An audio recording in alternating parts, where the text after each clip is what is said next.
Dating truck driver ang papa ko sa Saudi. Nung makapagtapos ang dalawang ate ko ng kolehiyo at makapagtrabaho na, sinabihan nila siyang umuwi na. Pero humirit pa si papa ng isa pang kontrata. Yun pala, may balak na siya pagka hindi na siya babalik ng Saudi. Sa loob ng 3 taon, nag-ipon siya para makapagpundar ng isang tricycle na pinapapasada niya sa pinsan ko at isang SUV. Naging grab driver si papa. Siya kasi yung klase ng tao na ayaw ng walang ginagawa. Hatid niya rin ako lagi sa school at pag uwian ko, andyan na rin siya. Hindi naman ako galang tao kaya school bahay lang ako. Mas gusto ko rin nakahiga ako at nagfi-Facebook lang. Sa partikular na araw na yun, maaga ang uwian ko kasi yung teacher sa last subject namin wala. Siguro naghintay ako kay tatay ng mga kalahating oras kasi may pasahero siya nung tinext ko siya. Mauuna na dapat ako kaya lang sabi niya hindi at magsasamgyup kami nila nanay. Dadaanan na lang daw namin sila sa may bahay. Kaya doon ako tumambay sa labas ng library kasi may free wifi. Hanggang sa nag-text si tatay na lumabas na ako ng school. Pagsakay ko, umalis na kami. Tapos may tumawag kay tatay. Tamang-tama kasi red yung ilaw kaya nasagot niya. Naku ma'am, pasensya na po kasama ko na yung bunso ko. Sa iba na lang ma'am. Naririnig ko si tatay at patingin-tingin siya sa akin. Pero nung magkatinginan kami, nag-excuse siya sa kausap niya. Inaarkil ako nung estudyante sa Usti anak sa may Bulacan daw. Paliwanag niya. Bababa na lang po ako, sa Sabado na lang tayo magsangyup.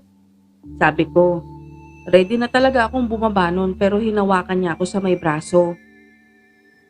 De ma'am, ganito na lang, sasama ko na lang siya. Basta sigurado mama, dun lang mama. Pagkasabi niya noon, binaba niya yung cellphone niya at tumingin sa akin.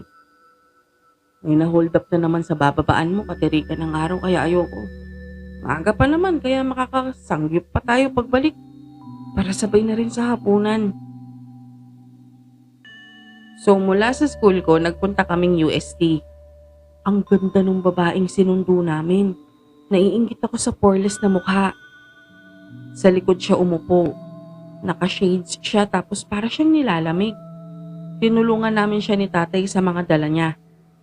Kami lang talaga ni tatay yung lumabas ng sasakyan sa pakiusap niya. Palabas na kami ng kubaw nung bigla siyang umiyak.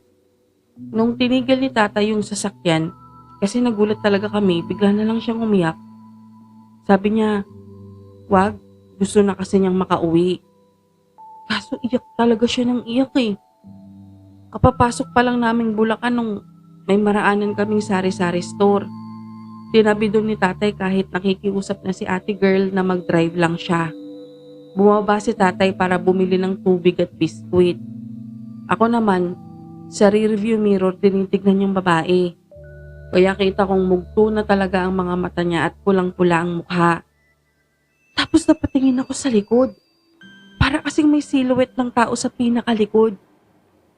Kaya lang paglingon ko, wala. Natakot ako pero konti pa lang. Pagkasakay ni tatay, inabot niya sa akin ang isang bote at biskwit at ganun din kay ate sa likod. Sige na, iiyak mo na dito. Sabi ni tatay sa kanya habang sinasabi yun. Sa rearview lang din siya nakatingin. Tapos, bigla siyang napatingin din sa likod. At tumingin ulit siya dun sa rearview mirror. Tapos tumingin sa labas. Bago siya mag-drive ulit, pumikit siya at nagdasal. Ako, natakot na akong tumingin dun sa salamin. Andun na naman kasi yung silhouette. Di na ako tumingin sa likod. Inabala ko na lang yung sarili ko sa cellphone. Nagpapasa-basa ako ng kwento ni Cecily para mawaglit ang takot ko. Hanggang sa may nag-udyok sa akin na tumingin sa may bintana. Yung sari-sari store ulit na pinagbilhan namin ni tatay. Nadaanan namin. Tumingin ako nun kay tatay. Hindi niya ako tinitignan pero hinawakan niya ako sa kamay ng mahigpit. At tuloy lang siya sa pagdadrive. Ikatlong pagdaan na namin sa sari-sari store, yung cellphone ni tatay dun ko napansin na naka-off na. Ika-4 na balik namin, inopen ko ang data ko. Wala. Kahit yung letter E man lang wala. Ika-5, ika-6, hanggang sa ika-7, tumigil si tatay sa tapat ulit ng sari-sari store. Si ate girl, wala pa ring malay kung anong nangyayari. Nag-aalala ako kay tatay kaya bumaba rin ako at tinawag ko siya. "Bumalik ka sa sasakyan, Shara!" Sigaw niya. Sa takot ko, bumalik nga ako sa loob. At sumunod din naman agad si tatay. Nag-drive siya ulit. Nakisabay na ako sa pag-iyak ni ate girl nung ika-8 pagdaan namin sa sari-sari store. Si tatay bumaba ulit. Dala niya yung extra niyang damit. At sinabit niya yun sa harapan ng tindahan. Yung kalsada sa harapan namin, yung sari-sari store lang ang may ilaw. Walang mga street lights. Pagsakay ni tatay, nag-drive ulit siya. Ika-10 beses na. Talagang paikot-ikot lang kami kasi andun sa may pinagsabitan ni tatay yung damit niya. Sabay kaming tumingin sa may rearview mirror. Andun na sa tabi ng babae yung silhouette. "Ma'am, anong gagawin mo sa paghahatiran namin sa'yo?" Tanong ni tatay. Natigilan yung babae. "Oo, 10 beses na tayong nagpapabalik-balik sa tindahang ito, ma'am." Sabi ni tatay at nag-drive siya ulit. This time, yung babae nakatingin na sa bintana. At ayun, ika-11 beses na andun na naman kami sa sari-sari store. Andun pa rin yung damit ni tatay. Umiyak na yung babae. Tapos, yung silhouette pagtingin ko sa rear view, hinahaplos siya sa may buhok.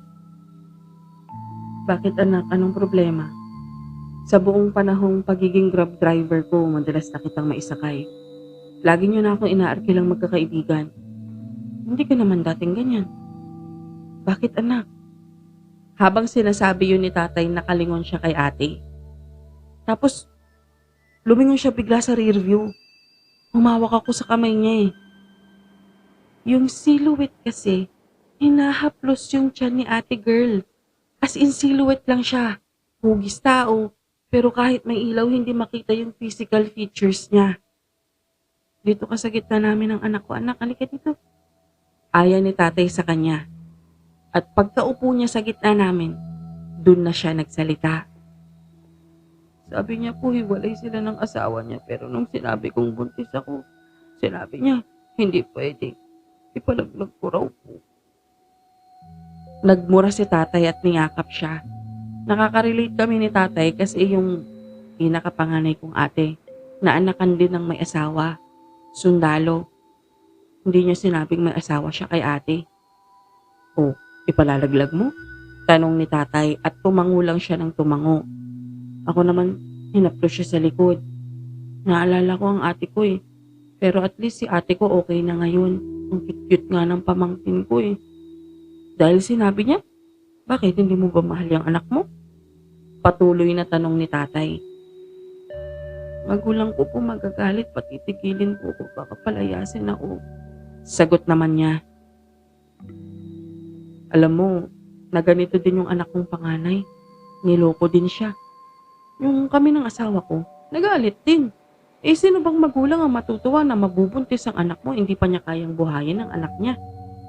Nasa Saudi ako noon, iyak ako ng iyak. Sinisisi ko yung sarili ko kasi malayo ako sa kanila. Kaya siguro nakulangan sa gabay ng isang ama. Pero alam mo ba, pagkakita ko sa apo ko, nawala lahat ng galit ko. Tanggapin mo anak yung galit nila. Kasi hindi mo matatanggi, may kasalanan ka rin. Kung patitigilin ka, kailangan naman yun dahil nga manganganak ka. Pero sinasabi ko sa'yo, kung ang isang magulang mahal na tunay ang anak niya, mas mamahalin pa nilang higit ang apo nila. Taga Cavite si ate. Bago mag-drive si tatay, hinawakan siya ng silhouette sa braso. Sumunod ako. Tapos hinalikan niya si ate girl sa buhok. Matapos nun, nakalabas na kami sa loop na ginawa niya. Hinatid namin Cavite si ate girl. Habang nasa biyahe, tinawagan ni ate ang mama at papa niya. Sorry siya ng sorry. Iyak pa rin siya ng iyak. Pero pagdating namin sa kanila, nakaabang na ang mga magulang niya sa gate at niyakap siya. Nag-usap si tatay at yung papa niya. Iyak ng iyak yung mag-asawa nung sabihin ni ate girl ang balak niya. Sinampal nga siya ng papa niya eh. Nalaman namin ni tatay na doktor pala. Sa sumunod na gabi na kami nakapagsamgyup nila tatay. Nakwento namin kay nanay. Anghel yun, maniwala kayo sa akin. Siguro yung Anghel de la Guardia mo mahal, nag-usap sila nung Anghel de la Guardia nung babae na ipakausap sa'yo yung bata kasi may words of wisdom ka, sabi ni nanay. Wala namang pakpak nay, bulto lang naman daw eh. Sabi naman ng ate kong pangatlo. Pinanlakihan siya ni nanay ng mata. Espiritu sila dito sa mundo para silang liquid na kahit anong form magagawa nila. Nabasa ko kaya yun sa kwento dun sa page na sinusubaybayan ko. Naniniwala ako dun kasi totoo yung mga anghel na nagbababala. Balikan ko mamaya anong pangalan ng sender. Kwento ni nanay. At eto po yung page na yon. Avid reader niya si nanay. Crush niya nga po si Lucas eh. At idol niya si Camel Toe.